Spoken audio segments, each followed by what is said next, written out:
एक बार खींच के बोल देंगे हालेलुया, हालेलुया। कितने लोग खुदा की हजूरी में खुश हैं?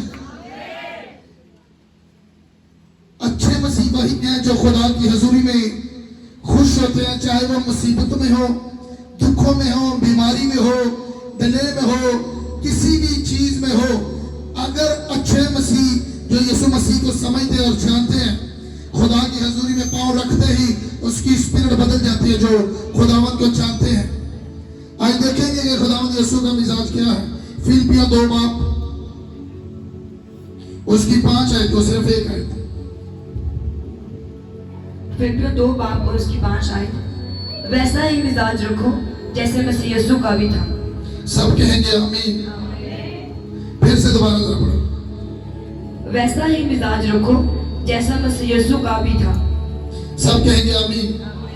ये एक ही आयत में यीशु मसीह कह रहे हैं कि वैसा मिजाज रखो, पलूस के जरिए से, कि वैसा मिजाज रखो कि जैसा कि मसीह मिजाज किसे कहते हैं? आदतों को, अपने करैक्टर को, अपने चलने को, अपने देखने को, अपने बैठने को, सुनने को। वो कहता है वैसा मिजाज रखो, वैसा मिजाज रखोगे जिस तरह मसीह खुदावंत का है। अगर हम सब उसके पैरोकार हैं तो खुदा का बंदा पलूस, जो नए अंगनामे में सबसे ज्यादा खत 14 खत खुदावंत उसी के जरिए से कह रहा है। पलूस खुदावंत की ही आवाज को सुन के कह रहा है कि मेरे बहनों, मेरे भाइयों, वैसा मिजाज रखो कि जैसा मसीह खुदावंत का है, तभी हम उसे पसंद आ सकते हैं। अगर हम जिसको फॉलो करते हैं, जिसके पीछे चलते हैं, हमारे अंदर आदतें भी उसी के जैसे नजर आती हैं, हमारी हरकतें भी उसी के जैसे नजर आती हैं। दुनियावी तौर पर इसी वजह से तो कहते हैं अगर किसी की बेटी या बेटा हो, उसकी शक्ल से, उसकी हरकतों से लोग बताते हैं कि फलाने की बेटी है या बेटा है। उसकी शक्ल से, उसकी हरकतों से, उसके बोलचाल से, उसके चलने से लोग कहते हैं ये उसकी बेटी है या उसका बेटा है। तो यीशु मसीह के मरने के बाद और जी उठने के बाद उसने कहा, पलूस के जरिए से कहा कि अब वैसा मिजाज रखो, क्योंकि हम यीशु मसीह के लहू के वसीला से खरीदे गए हैं। यीशु ने हमें खरीदा। कोई बीमारी, कोई लांदे, कोई बाप दादा का कर्ज हमारा हिसाब नहीं है। इसी वजह से पलूस कहता है हमारा मिजाज, हमारा बोलना, हमारा देखना जीसस के जैसा होना चाहिए, यीशु मसीह के जैसा होना चाहिए। तब हमारी नस्ल बदलेगी, तब हमारे घराने में खुदा का रूह काम करेगा, तब हमारी जिंदगी में जो कुछ हमें चाहिए तब हमारी जिंदगी में आएगा। तो इसी वजह से वो शॉर्टकट इस चीज को बता रहा है कि अपना मिजाज कैसे रखो। और जो यीशु मसीह के पीछे चलने वाले लोग हैं, मैं उन्हें नहीं कह रहा जो हाथ में बाइबल उठा के चलते हैं, तो हर तरह की बदी उनके अंदर भरी है, हर तरह की नफरत उनके अंदर है, हर तरह की जुदाई, हर तरह के वो दुनियावी काम और जिस्म के काम है। खुदावंत का बंदा पलूस उनकी बात नहीं कर रहा, वो कह रहा है मिजाज वैसा रखो, अपना कैरेक्टर वैसा रखो जैसा कि मसीह खुदावंत का है। तब उसकी बेटियां और बेटे कहलाओगे, तब उन बंधनों से, तब उन चीजों से फ्री होंगे, तब हमारी जिंदगी में शैतान अटैक नहीं कर सकता। क्यों नहीं कर सकता? क्योंकि हमारे अंदर मिजाज वैसा है। हमारा देखना, हमारा सुनना, हमारा चलना, हमारा उठना, कि किसके साथ उठते हैं, किसके साथ बैठ के कौन सी गुफ्तगू करते हैं। यीशु मसीह चोर के पास गया, उसने कलाम की बात की। वो ज़नाकार लोगों के पास गया, उसने बैठ के उनके साथ कलाम की बात की। उसने सूद लेने वालों के पास गया, उसने कलाम की बात की। जिस किसी के पास भी यीशु गया, उसने उसकी नहीं सुनी, उसने बाप के पैगाम को पहुंचाया, उसने खुदावंत की आवाज को पहुंचाया। किसने? यीशु मसीह ने। तो पलूस कहता है वैसा मिजाज रखोगे जैसा मसीह खुदावंत का। अगर आप जो करने के वाले के पास बैठे हैं और उसकी आप जो है सुनते जा रहे हो, साथ मिले हैं, हमारा मिजाज मसीह जैसा नहीं है। अगर हम किसी के पास भी कुछ भी करते हैं, बाइबल उठा के हमें दूसरे दूसरे की आप जो करते हैं, नफरत दिल में भरी है, घमंड हमारे दिल के अंदर है, हमारी सोचों में नफरत से भरे हुए हैं, एक दूसरे को अपनी हरकतों से हकीर जानते हैं, अपने पैसे की ताकत से, अपने पैसे की ताकत से या अपने हुस्न से या अपने किसी भी चीज से किसी को हकीर जानते हैं। हमारा मिजाज मसीह जैसे नहीं है। उसने कहा तेरा मिजाज आगे मैं बताऊंगा कि उसका मिजाज कैसा है, उसकी हरकतें कैसी है। खुदावन कहता है ये प्रूफ ये है कि जो मेरे पीछे चलते हैं, जो मेरे पैरोकार हैं, जो मेरे लोग हैं, उनके अंदर मेरी जैसी आदतें होंगी, मेरे जैसे काम होंगे। कौन कहता है? मसीह खुदावंद। वो कहता है जो मेरे पीछे चलते हैं, जो मेरी राह पर चलते हैं, उनके अंदर मेरी जैसी आदतें होंगी। यीशु मसीह ने मार खा के मारा नहीं, उसने कहा मैं अभी अपने बाप से दरख्वास्त करूं तो आसमान से 12 तम्मन फरिश्ते भेजेगा और यहां कोई जिंदा नहीं बचेगा। लेकिन तब भी उसने ऐसा नहीं किया, उसके पास सब इख्तियार था। अपने मारने वालों को उसने मारा नहीं, अपने लान तान करने वालों को उसने आगे लान तान नहीं किया, अपने नफरत करने वालों से उसने कहा मोहब्बत की। सलीब पर चढ़कर भी कहता है बाप इन्हें माफ कर। किन्हें कह रहे हैं? जो यीशु मसीह को सलीब चढ़ा रहे हैं, यीशु मसीह को कोड़े लगा रहे हैं, कांटों का ताज और पसली में नेजा मार रहे हैं, उन्हें कह रहे हैं। जिन्होंने हाथों पांवों में कील ठोक दिए, उन्हें कह रहे हैं बाप माफ कर। और वैसा मिजाज हमारे अंदर होना चाहिए। आज तो कील ठोकने की दूर की बात है, कांटों का ताज दूर की बात है। कोई भी किसी के बारे में ऐसे वैसे ही किसी को देख लेगा तो वो नफरत से भरा होगा, घमंड से भरा होगा, एक दूसरे के बारे में नफरत और जुदाई होगी। उसके अंदर मसीह जैसा मिजाज नहीं है। खुदावंद कहते हैं मेरी हरकतें, उनकी हरकतें बताएंगी कि वो किसकी पीछे चलते हैं, किसकी राह पर चलते हैं। हाथ में बाइबल है, नाम से हम मसीह हैं, आईडी कार्ड पर मसीह लिखा है। शराब बेचते हैं, उनके अंदर मसीह जैसा करैक्टर नहीं, वो मसीह के नहीं। बाइबल कहते हैं वो अपने बाप इब्लीस से हैं।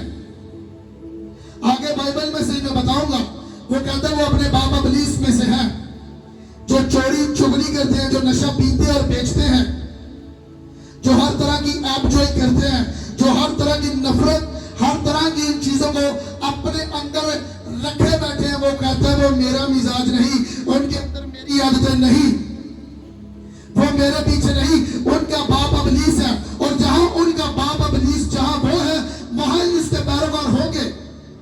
चाहे हमारे आईडी कार्ड पर मसीह लिखा, चाहे मसीह घर पर पैदा हुए हैं, उसका रीजन ये नहीं। उसके चाहे उसके घर में मसीह घर में पैदा हुए, हमारे आईडी कार्ड पर मसीह नाम लिखा है, मसीह हमारे आईडी कार्ड के साथ जुड़ा है, तब भी वो कहता है कि अगर इनके अंदर मेरे जैसा मिजाज नहीं है, मेरे जैसी हरकतें नहीं है, मेरा काम नहीं करते, ये लोग अपने बाप इब्लीस में से हैं। चाहे वो कहते हैं या मुझे अपना बाप कहता है, खुदावंद कहता है उनकी हरकतें बताएंगी कि मैं उनका बाप हूं या इब्लीस उनका बाप है। देखते हैं यूहन्ना की इंजील उसका 8 बाब उसकी 44 आयत, सिर्फ एक आयत। तुम अपने बाप इब्लीस से हो और अपने बाप की ख्वाहिशों को पूरा करना चाहते हो। वो शुरू ही से खूनी है और सच्चाई पर कायम नहीं रहा, क्योंकि उसमें सच्चाई है ही नहीं। जब वो झूठ बोलता है तो अपनी ही सी कहता है, क्योंकि वो झूठा है, बल्कि झूठ का बाप है। सब कहेंगे आमीन। दोबारा जरा फिर पढ़। तुम अपने बाप इब्लीस से हो और अपने बाप की ख्वाहिशों को पूरा करना चाहते हो। वो शुरू ही से खूनी है और सच्चाई पर कायम नहीं रहा, क्योंकि उसमें सच्चाई है ही नहीं। जब वो झूठ बोलता है तो अपनी ही से कहता है, क्योंकि वो झूठा है, बल्कि झूठ का बाप है। किनका बाप है वो? वो कहता है वो झूठों का बाप है, झूठे का नहीं, झूठों का बाप है। जिनके मुंह से कोई भी झूठी बात निकलती है, जिसके मुंह से कोई ऐप जो निकलती है, नफरत निकलती है, जिस्म के कामों को सुनते हैं, तो खुदावंद अपने ही कलाम से, वो अपने कलाम का बंधा हुआ खुदा है, वो अपने कलाम को तोड़ता नहीं, वो अपने कलाम से बाहर नहीं जाता। खुदावंद खुद इनकार कर रहे हैं उन लोगों का और खुद कह रहे कि ये मेरे बच्चे नहीं। वो कहता है जिनके अंदर ये हरकतें हैं वो अपने बाप इब्लीस में से हैं। खुदावंद कहता है मैं उनका बाप नहीं हूं, उनका बाप इब्लीस है। नशा यीशु नहीं कहता करो, यीशु ये नहीं कहता नशा बेचो। नशा चाहे वो सुपारी खाए, चाहे वो पाउडर भी या कुछ भी, नशा है। वो यीशु मसीह में बीच में नहीं है वो लोग। और यीशु नहीं चाहता, शैतान चाहता है कि ये लोग करें और ये खुदावन की जिससे और खुदावन के ब्लड लाइन से कटे और उन चीजों से कटे और मैं इनकी जिंदगी में अटैक कर पाऊं। और खुदावन कहता है इनका बाप इब्लीस है। और जो दूसरे लोग बैठ के या भाई या बहन कोई भी बैठ के किसी के बारे में भी नफरत की बातें, जुदाई की, ऐप जो की बातें तो निकलती हैं, लेकिन खुदावंद कहता है इनकी हरकतें बताती हैं, इनके काम बताते हैं कि ये मेरे नहीं, ये अपने बाप इब्लीस के हैं। क्योंकि बाइबल खुद प्रूफ करती है वो झूठों का बाप है। हर एक झूठी बात को खड़ने वाला खुदा की बादशाही में दाखिल नहीं हो सकता। हर कोई नफरत रखने वाला, हर कोई घमंड में रहने वाला, हर कोई अपनी ईगो में रहने वाला, खुदावंद खुद अपने मुंह से फरमाता है कि वो मेरी बादशाही में दाखिल नहीं हो सकते, वो मेरी हजूरी में दाखिल नहीं हो सकते। यहां तो किसी को रिश्वत दे के, किसी को पैसे का लालच दे के कुछ भी ले सकते हैं, खासकर ये पाकिस्तान में। लेकिन ऊपर कोई रिश्वत और कोई सिफारिश नहीं चलेगी।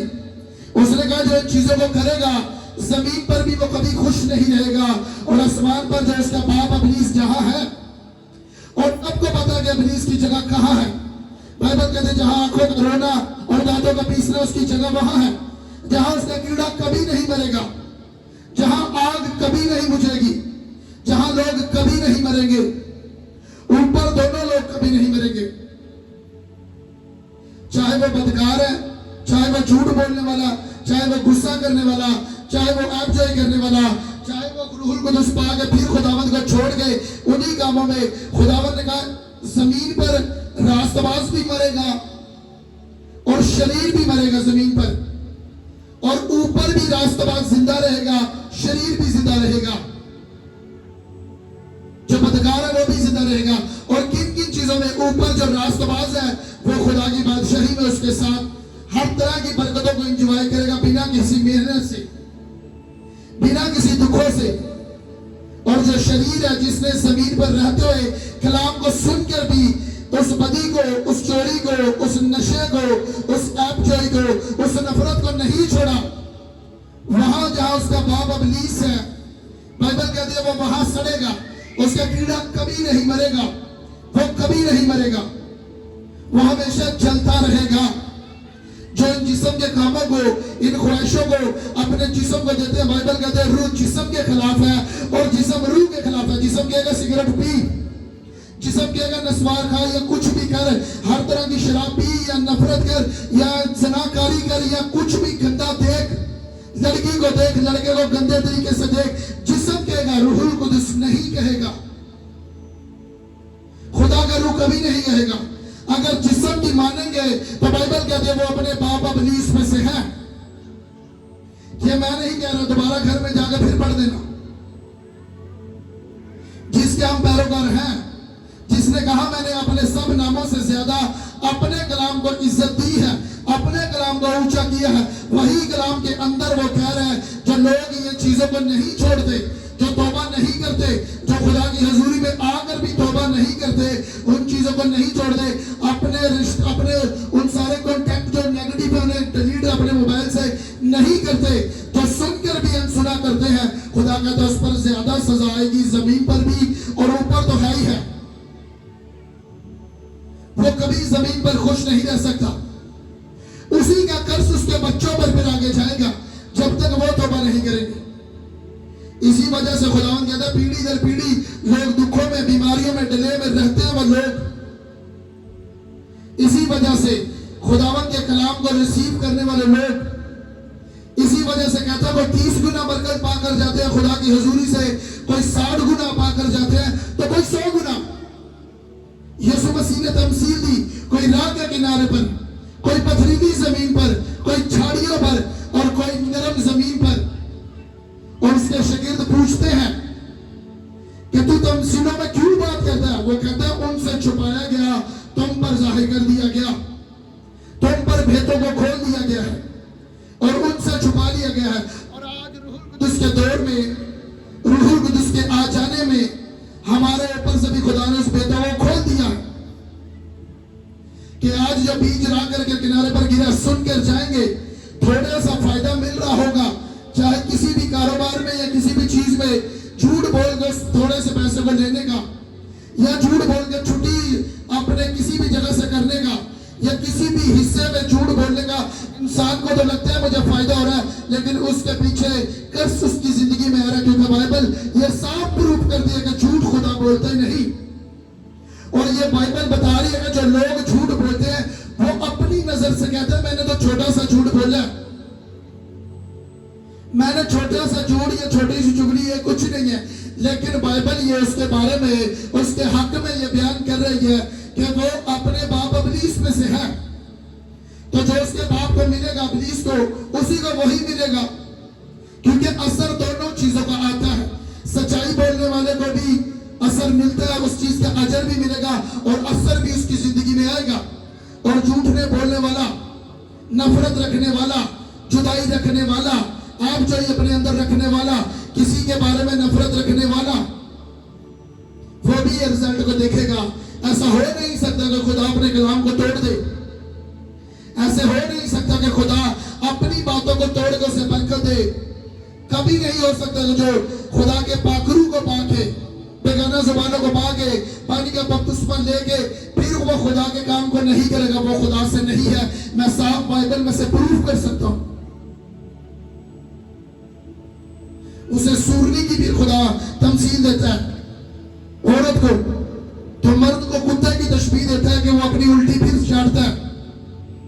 तो औरत को कहता है वो सूरनी है जो फिर अपनी दलदल में, दलदल क्या है, जो दलदल में जो घुसता बंदा वो निकल नहीं सकता, वो कहता है उसी दलदल में। और दलदल क्या है, हर तरह के जिस्म के काम, चोरी और हर तरह के वो काम, खुदा कहता है वो फिर दलदल में वापस, जो इन चीजों को नहीं छोड़ता वो फंसेगा, वो निकल नहीं पाएगा। जो रूहुल कुद्दूस के मजे को चख के फिर वापस जाता है, जो कलाम को जान के फिर उन चीजों को करता है। खुदा अपने वादों का सच्चा है, कोई भी खुदा को हरा नहीं सकता, कोई इसके कलाम को तोड़ नहीं सकता। आज नहीं तो कल से सजा जरूर मिलेगी। मरियम ने और हारून ने अपने भाई के ऊपर उंगली उठाई, एक को पहले मिल गई सजा, एक को बाद में मिली। उसी वक्त उसकी बहन कोड़ी हो गई, मूसा के ऊपर उंगली उठाई, तो उसके बाद हारून को लंबे टाइम पर जाके वो मुल्क कनान में एंटर नहीं कर पाया, इसी वजह से कि खुदा के खादम पर उसने उंगली उठाई। अगर हम सच्चाई से चल रहे हैं, हमारे इर्द गिर्द कुछ भी हो रहा है, हमारे कैरेक्टर पर कुछ भी, अगर हमारी स्पिरिट खुदा के साथ जुड़ी हुई है, हम खुदा के साथ अगर फेथफुल होकर चल रहे हैं, हमें किसी की परवाह नहीं होनी चाहिए। जो सच्चाई है वही बोलना चाहिए। अगर कोई छोड़कर जाना चाहे जाए, सच्चाई पर ही खड़े रहेंगे। इसी वजह से कहता, क्योंकि बाइबल में लिखा ही नहीं है कि मेरे नाम की खातिर झूठ बोलना पड़े तो बोल दो, मेरे लिए चोरी करनी पड़े तो करो, मेरे किंगडम को बढ़ाने के लिए, मेरे घर को सपोर्ट करने के लिए एंजॉय करनी पड़े, चुगली या चोरी करनी पड़े तो करो, या किसी को गिराना पड़े तो गिराओ। खुदावन ने ऐसा नहीं कहा। उसने कहा जो सच्चाई पर चलते हैं, पलूस के जरिए से कहा वैसा मिजाज रखो कि जैसा मसीह खुदावन का है। चाहे घर में कुछ खाने को है या जिंदगी में कुछ भी चल रहा है, तब भी हमारा मिजाज मसीह खुदावन जैसा होना चाहिए। हमारे रिश्तेदारों में, हमारी जिंदगी में कोई भी हमें गिराने की कोशिश करे, हमें पता है ये हमसे नफरत रखता है, हमारा मिजाज, हमारी हरकतें मसीह खुदावन जैसी होनी चाहिए। तब वो कहता है अगर तू अपने दुश्मन के लिए बरकत मांगेगा, अगर तेरा दुश्मन भूखा है तो उसे खाना खिला, अगर प्यासा है तो उसे पानी पिला। किसे? अपने दुश्मन को जिसने तेरा नुकसान किया। तो बाइबल कहता है तो उसके सर पर आग के अंगारों का ढेर लगा रहा, उसके सर पर इन चीजों को करके, अपने दुश्मन को पानी पिला के, खाना खिला के, उसे अपने दिल में उसके बारे में कुछ न रख के, तब भी उसे माफ करके, तो बाइबल कहती है तू उसके सर पर आग के अंगारों का ढेर लगा रहा है। और खुदा कहता है जिसकी छाती पर आग रखी जाए तो यह हो नहीं सकता कि उसके कपड़े जले ना, उसे जलाए ना वो आग। अगर वो कहता तो खुद अपना बदला लेगा, तो तू मुझ पर भरोसा नहीं करता। अगर वो अपनी लड़ाई खुद लड़ेगा, और बाइबल कहता है तुझ में और उसमें कोई फर्क नहीं, क्योंकि तू अपनी लड़ाई खुद लड़ रहा है और हमारी लड़ाई खून और गोश्त से नहीं है। बाइबल कहती है तुम्हारी जो आसमानी मकामों में शैतानी कुत्ते घूमती हैं, तुम्हारी लड़ाई उनके साथ है जो झूठ के फर्जंद है, जो झूठों का बाप है। बाइबल कहती है तो हमारी लड़ाई उनके साथ है। कितने लोगों को समझ आ रही है? लूका 10 बाब उसकी 19 आयत को देखेंगे।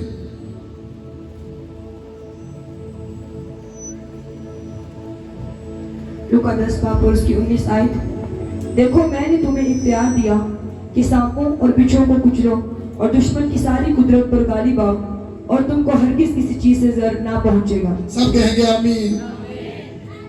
खुदावन ने जो उसके पीछे सच्चाई के साथ चलते हैं तो उसने कहता है देखो यहाँ तो किसी पास्टर का नाम ही नहीं है, यहाँ किसी बिशप का नाम नहीं, यहाँ किसी का नाम नहीं, यहाँ उन्हें कह रहा है जो उसके पीछे सच्चाई के साथ चलते हैं, जो उसकी हुजूरी में चलते हैं, जो उसके कलाम पर फॉलो करते हैं, जो उसके बोझ को अपना बोझ समझ के खुदा के कामों को करते हैं, जो रूहुल कुदुस की आवाज को सुनते हैं तो फिर कहता है देखो मैंने सांपों और बिच्छुओं को कुचलने का तुम्हें इख्तियार दिया है।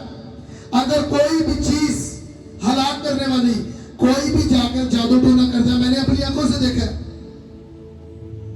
जब मैं मसीह में नहीं था तो मैंने जादूगरों को अपनी आंखों से चीजें करते हुए देखा है और उन लोगों को किसी भी चीज में देते थे तो असर होता था, असर उन लोगों की जिंदगी में होता था,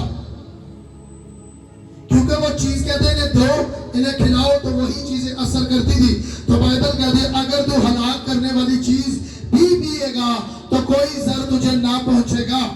ये किन्हें कह रहा है? जो खुदा के पीछे चलते हैं, जो खुदा के शब्दों को संडे को पाक मानते हैं, जो खुदा की हुजूरी में हर वक्त खड़े रहते हैं, एवेंजलिज्म करते हैं और लोगों को रूहों को बचाते हैं अपने पैसे से, जिसको खुदा ने पावर दी है, जिसको कारोबार दिया है, जिसको नौकरी दी है। खुदा ने ऊपर जाकर हिसाब लेना उससे कि मैंने तुझे इतना कारोबार दिया, मैंने तुझे नौकरी दी, मैंने तुझे पैसा दिया, मेरे लिए तूने कितना लगाया, ये पूछेगा। वहां कोई छुप नहीं सकता, यहां तो छुपेंगे। बाइबल में 10वें हिस्से का कानून है हर एक मसीह के ऊपर, चाहे घर में 10 लोग नौकरी करते तो 10 लोगों पर कानून है कि वो अपनी नेक कमाई से 10वां हिस्सा खुदा के घर में लेकर आए। क्यों कहा कि वो कहते मैं तेरी कमाई में बरकत डालूं। अगर इन चीजों को जो नहीं करेगा, यहां एक दूसरे से छुप सकते हैं लेकिन ऊपर नहीं, ऊपर नहीं, क्योंकि ऊपर एक एक सिंगल चीज का हिसाब होगा। इसी वजह से जो खुदा के पीछे चलते हैं उसने कहा मैं इख्तियार देता हूं, किसी ने इख्तियार नहीं। आज जो हुकूमत में, जो पुलिस में, जो आर्मी में किसी को भी इख्तियार मिलता है, इख्तियार क्या, जो से वर्दी मिलती है, लोग उससे डरते हैं, लोग उसकी मानते हैं। क्यों? क्योंकि हुकूमत ने उसे इख्तियार दिया है। आर्मी से लोग डरते हैं क्योंकि उसने वर्दी पहनने से इख्तियार मिला है। यहाँ पुलिस से लोग डरते हैं, जो नशा पीते बेचते हैं डरते हैं क्योंकि उन्हें पता है इनके पास इख्तियार है। और शैतानी कुत्ते भी, शैतानी कुत्ते उन लोगों से डरती हैं जिन्हें इख्तियार यीशु मसीह ने दिया है। शैतानी स्पिरिट्स उन लोगों से डरती हैं जिनके पास खुदा बाप का इख्तियार है। उसने कहा जाओ सांपों और बिच्छुओं को कुचलो, और इब्लीस की सारी, एक नहीं, एक कुव्वत पर नहीं कहा, एक मुसीबत पर नहीं कहा, एक बीमारी पर नहीं कहा, कर्जे पर नहीं कहा या किसी पर, उसने कहा सारी कुव्वत पर गालिब आओ। अगर हलाक करने वाली चीज पियोगे तो कुछ जर तुम्हें ना पहुंचेगा। अगर मेरी राह पर चलोगे, अगर मेरे पीछे चलोगे, अगर सच्चाई के साथ चलोगे तो उसने कहा तुम्हें कोई जर ना पहुंचेगा, मैं तुम्हें इख्तियार देता हूं। तो कितने लोग खुदा के पीछे चलने का वादा करते हैं आज? कितने लोग? इसमें मेरा और आपका फायदा है क्योंकि हमारी हरकतें बताएंगी, दोनों उसने बाप बताए। उसने कहा वो भी हमारा आसमानी बाप भी है और वो कहता है इब्लीस भी उनका बाप है। लोग सिर्फ कहते हैं कि बाप एक ही है, बाइबल तो 2 बाप की बता रही है कि सिर्फ बाप ऊपर वाले को कहना चाहिए। यहां 2, एक इब्लीस को भी कह दिया और किसने कह दिया? किसी इंसान ने अपने मुंह से नहीं कहा, खुदा ने कहा कि के जो झूठ बोलते हैं, जो झूठे हैं, जो नफरत रखते हैं, जो जुदाई रखते हैं, जो हर तरह की नफरत से भरे हुए हैं, खुदा कहता है वो मुझसे नहीं है। जो माफ नहीं एक दूसरे को करते, वो कहता है वो मुझ में नहीं है, वो अपने बाप इब्लीस में से है। जो नफरत रखे हुए हैं, सिगरेट पीते हुए कहते हैं मैं पक्का मसीही हूं। शराब भी पीते हैं, सिगरेट भी पीते हैं, नस्वार भी रखते हैं और हर तरह की चोरी चिकारी और हर तरह की उन चीजों को करते हैं। कहते हैं मैं खुदा के घर के लिए बोलता हूं, मैंने खुदा के घर के लिए चीजें सपोर्ट की है, ऊपर कोई फायदा नहीं इसका। खुदा के घर के लिए करोड़ों दे दे, तब भी तेरी जिंदगी नहीं बचेगी, तब भी खुदा की बादशाही में वो लोग नहीं जा सकते। करोड़ों रुपया भी दे दे। तो ऐसे लोगों को मैंने अपने कानों से सुना है कि मैं खुदा के घर के लिए, मैंने उसके लिए इतना किया, उसके लिए इतना किया। सिगरेट पर सिगरेट चल रही है और नस्वार और नशा हर तरह का करते, और मैंने कहा ये चीजें मैंने की, ऊपर इस चीज का कोई फायदा नहीं, कुछ नहीं मिलेगा। हाँ, जमीन पर रिटर्न खुदा करे तो करे, लेकिन ऊपर से कुछ नहीं मिलेगा। ऊपर हमेशा की आग में बचाएगा और उसका कीड़ा कभी नहीं मरेगा। इन चीजों में बाइबल ने खोल के बता दिया है। आगे मुझ पर और आप पर डिपेंड करता है कि हमने इब्लीस को अपना बाप कहना है अपनी हरकतों से, कि आसमानी बाप को जिसने अपना इकलौता बेटा दिया। और ये लोग, जितने लोग, हम बच्चों से लेकर बड़े जवान बुजुर्ग यहां सब सुन रहे हैं, आज के बाद अब ये नहीं कह सकते कि मुझे इन चीजों का नहीं पता था, मुझ में ये चीजें नहीं थी। अगर किसी को खुश करने के लिए झूठ बोल दिया या किसी को कुछ भी करने के लिए बोल दिया, तो बाइबल तुम्हें, खुदा का रूह तुम्हें बताएगा कि ये खुदा नहीं कहता। और लोग ज्यादातर ये कहते हैं क्या करें, दुनियादारी में भी रहना है, तो यीशु दुनिया में रहकर बता कर गया, शागिर्द दुनिया में रहकर ये चीजें बता कर गए। इसी वजह से वो बता कर गया। उसने कहा जो मैं कर सकता हूं वो तुम भी कर सकते हो। और पौलुस कहता पाक बनो, पतरस के जरिए से वो कहता पाक बनो, क्योंकि तुम्हारा बुलाने वाला भी पाक है। और अब डिपेंड ये करता है कि हम शैतान के पीछे चल रहे हैं तो वो भी पाक नहीं, तो उसके लोग भी पाक नहीं। अगर वो कहता, पतरस कहता है पाक बनो क्योंकि तुम्हारा बुलाने वाला पाक है, अगर हम पाक खुदा के पीछे चलते हैं तो हमारे अंदर पकीज़गी बोलने की जरूरत नहीं, हमारी पकीज़गी बताएगी। जिसके पीछे चलेंगे उसी की जैसी हरकतें हमारे अंदर होगी, जिसके पीछे भी उसी जैसी हरकतें हमारे अंदर होंगी, और जवाब वैसा ही ऊपर मिलेगा हमें। और हमारी नस्ल में, हमारी जिंदगी में वैसे रिजल्ट आएंगे जिसके पीछे चलते हैं, जिसके पैरोकार हैं। 7 दिन 6 दिन झूठ, चोरी चिकारी, चुगली चिकारी, नफरत, हर तरह के मोबाइल को गंदा इस्तेमाल किया, दुनियादारी की चीजों को देखा, तो 7वें दिन खुदा की हजूरी में आकर कहेंगे कि खुदा छू, कभी नहीं छुएगा, कभी भी नहीं छुएगा उन लोगों को, कभी उन्हें बदलेगा नहीं, क्योंकि दो तरफा लोग कहीं के भी नहीं। इसी वजह से वो मुकाशमा में कहता है या सर्द हो जाओ या गर्म हो जाओ, वो कहता तुम नीम गर्म हो। और इसी वजह से मैं अपने मुंह से निकाल फेंकने को हूं कि ना तुम ठंडे हो तो ना तुम गर्म हो, तुम नीम गर्म हो।